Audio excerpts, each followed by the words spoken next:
আসসালামু আলাইকুম। Digital IT নেটওয়ার্কে আপনাকে স্বাগতম। আমি রাশেদুল ইসলাম। আমাদের আজকের বিষয় হচ্ছে মাইক্রোসফটের হাইপার ভি নিয়ে আজকে আলোচনা করব। হাইপার ভিটা কি আমি প্রথমে আপনাদেরকে একটু বলে রাখছি। হাইপার ভিটা কি, কিভাবে ওপেন করবেন, কিভাবে আপনি ভার্চুয়ালাইজেশন মানে মেশিন যেটা সেটা ক্রিয়েট করবেন, সেটা তো পরবর্তীতে দেখাবো। আজকে একটু বলে রাখছি যে হাইপার ভিটা কি, আমি সংক্ষেপে বলে রাখছি। একটু সকলে ভিডিওটা সম্পূর্ণ দেখবেন এবং মনোযোগ সহকারে বুঝবেন, তাহলে হাইপার ভিটা দিয়ে কি করি আমরা, কেন হাইপার ভিটা করা হয়, মানে ভার্চুয়ালাইজেশন মেশিনটা কেন ক্রিয়েট করি, সেটা নিয়ে পরবর্তীতে ভিডিও বানাবো। দেখেন এখানে বলাই আছে হাইপার ভিটা কি। হাইপার ভি হচ্ছে হাইপার ভি ভার্চুয়ালাইজেশনের জন্য একটি সংক্ষিপ্ত মাইক্রোসফট দ্বারা তৈরি একটি ভার্চুয়ালাইজেশন প্ল্যাটফর্ম।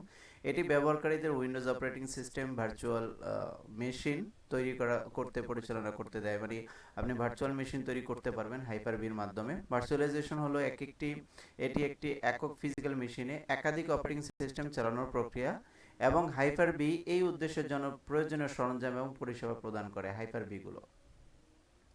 আচ্ছা, হাইপার-ভির বৈশিষ্ট্যগুলো কি সংক্ষেপে বলছি। হাইপার-ভির বৈশিষ্ট্য হচ্ছে, একটা হচ্ছে হাইপারভাইজার, যেটা হাইপারভাইজার যার অর্থ হলো হোস্ট অপারেটিং সিস্টেম প্রয়োজন ছাড়া সরাসরি হার্ডওয়্যারে চলে।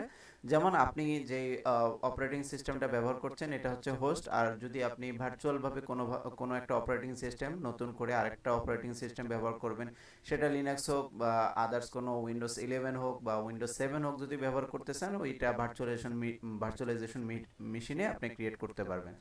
এটি টাইপ 2 হাইপারভাইজারগুলির তুলনায় আরও ভালো কর্মক্ষমতা এবং সংস্থান ব্যবহারের অনুমতি দেয়। ভার্চুয়াল মেশিনটা কি? এটা গেল হাইপারভাইজার। এবার ভার্চুয়াল মেশিন। ব্যবহারকারীরা একটি একক শারীরিক সার্ভারে একাধিক ভার্চুয়াল মেশিন তৈরি এবং চালাতে পারে, মানে যারা আপনি হোস্ট ব্যবহারকারী আছেন, তারা একাধিক ভার্চুয়াল মেশিনে, মানে আপনার যে মেশিনটা তৈরি করছেন এই মেশিনে আপনি অনেকগুলো অপারেটিং সিস্টেম, একসাথে 2টা 3টা 4টা অপারেটিং সিস্টেম ব্যবহার করতে পারবেন। প্রতিটি ভার্চুয়াল মেশিন তার নিজস্ব অপারেটিং সিস্টেম অ্যাপ্লিকেশন সহ স্বাধীনভাবে কাজ করে। প্রত্যেকটা অপারেটিং সিস্টেম তার একাকীভাবে, মানে একাধিক যদি অপারেটিং সিস্টেম আপনি চালু করেন, প্রত্যেকটা তার স্বাধীনভাবে কাজ করবে। তারপরে বিচ্ছিন্নতা। হাইপার ভি ভার্চুয়াল মেশিনগুলোর মধ্যে বিচ্ছিন্নতা প্রদান করে। এটি নিশ্চিত করে যে এটি একটি ভিএম, মানে ভার্চুয়াল মেশিন, এর সমস্যা অন্যদের প্রভাবিত করে না। এটি বিচ্ছিন্নতা, নিরাপত্তা এবং স্থিতিশীলতার জন্য অত্যন্ত গুরুত্বপূর্ণ। মানে আপনি যদি হাইপার ভি মাধ্যমে ভার্চুয়াল মেশিন ক্রিয়েট করেন, তো এটার জন্য যে আরেকটা আপনার রিয়েল কম্পিউটার, যেটা হোস্ট কম্পিউটার, সেটাতেও প্রবলেম করবে কিনা বা আরেকটা অপারেটিং সিস্টেমে সমস্যা করবে কিনা, সেটা করবে না, সেটাই বলছে। উইন্ডোজ সার্ভারের সাথে ইন্টিগ্রেশন, যেটা Windows server Hyper-V Windows server সংরক্ষণের সাথে শক্তভাবে একত্রিত করা হয়েছে।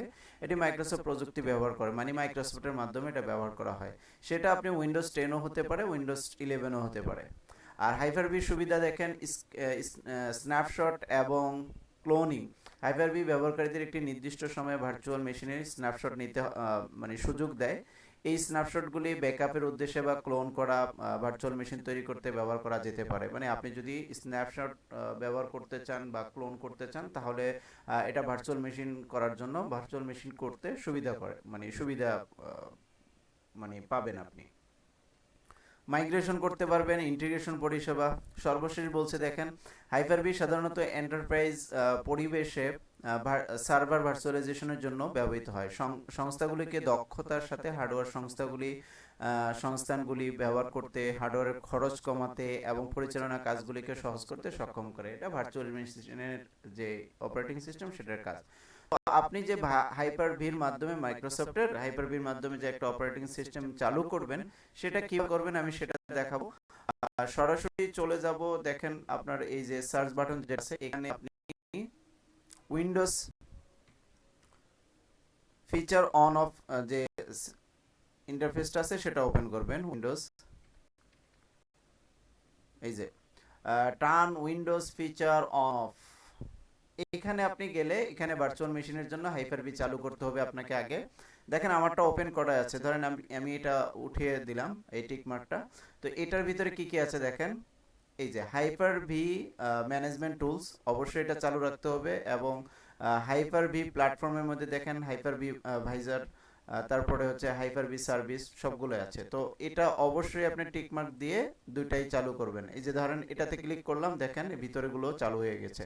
তো আপনার ম্যানেজমেন্ট যে টুলটা আছে সেটা ওকে হয়ে গেছে। এখন আপনি এখানে টিক মার্ক দিয়েছেন, বাট কিন্তু এখনো চালু হয়নি। ওকে দিবেন, ওকে দেওয়ার পরে আপনার কাছে তখন এটা আসবে যে hyper V virtual machine ready হচ্ছে, মানে হাইপারভাইজার যে অপশনটা আছে সেটা রেডি হচ্ছে। আপনাকে নতুন করে কম্পিউটার রিস্টার্ট করতে বলবে। আমি জাস্ট আপনাদেরকে আরেকটা বিষয় দেখাচ্ছি, সেটা হচ্ছে দেখেন সেখানে গেলাম, যাওয়ার পরে আমি যদি এটা উঠিয়েও দেই এই টিক মার্কটা, তাও তবুও আমাকে বলবে কম্পিউটারটা রিস্টার্ট করেন। দেখেন আমি উঠিয়ে দিলাম, এখন যদি আমি ওকে দেই তখন আমাকে বলবে যে এই যে দেখেন কম্পিউটার রিস্টার্ট করতে হবে, দেন আফটার রিস্টার্ট আপনার এই হাইপার বি চালু হবে। এই যে রিস্টার্ট করতে বলছে, ডন, আমি ডন রিস্টার্ট দিলাম, কেননা আমি আমারটা অলরেডি করা আছে। আপনিও আপনার কম্পিউটারে এভাবে করে নিতে পারবেন। এই যে ডন রিস্টার্ট দিয়ে দিলাম, এখন কিন্তু আমার হাইপার বি চালুই আছে। তো সরাসরি আমি কেবল হাইপার বির মানে এনাবল করে নিলাম। এখন আমি হাইপার বি সেখানে যাব। এটা উইন্ডোজের কম্পিউটারের আরেকটা সাইট, আরেকটা জগৎ, যেটা আপনি হোস্ট কম্পিউটারে ব্যবহার করছেন।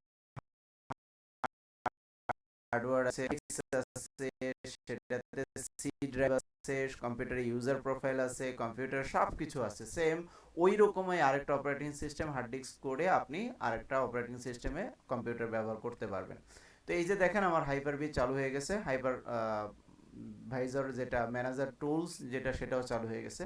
এখন ভার্চুয়াল মেশিনটা ক্রিয়েট করব, সেটা পরবর্তীতে আমি আরেকটা ভিডিওতে ভার্চুয়াল মেশিন কিভাবে ক্রিয়েট করতে হয় সেটা দেখাবো। তো আশা করি আজকে ভিডিওটাতে বুঝতে পারছেন হাইপার বির কাজ কি, হাইপার বি দিয়ে আমরা কি করতে পারি। তো সম্পূর্ণ ভিডিওটা দেখে আপনারা বুঝতে পারবেন যে হাইপার বিটা কেন আমরা করি।